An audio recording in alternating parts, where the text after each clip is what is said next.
Strauss-Kahn est poussé de manière fabuleuse, non seulement par le milieu médiatique, mais par les sondages, l'un renvoyant à l'autre. Et ça change forcément la donne politique.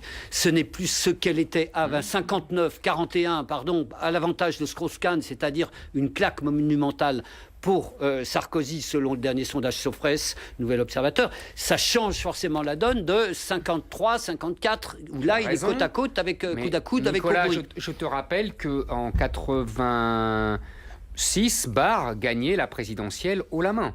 Oui, c'est-à-dire que pour ça qu'il a été candidat. 19 mois avant... Je pourrais recommencer. Balladur, en 93, gagnait haut la main. Poher, mais... Poher, absolument. Et Chaban-Delmas, même.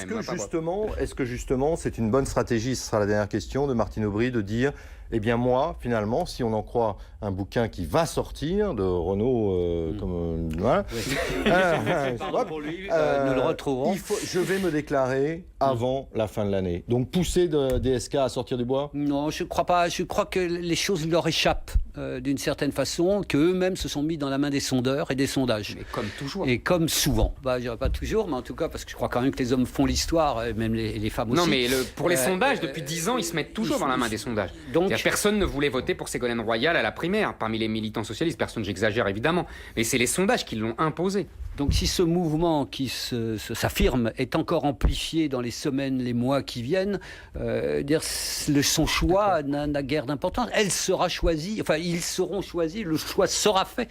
Ils n'en seront pas les maîtres.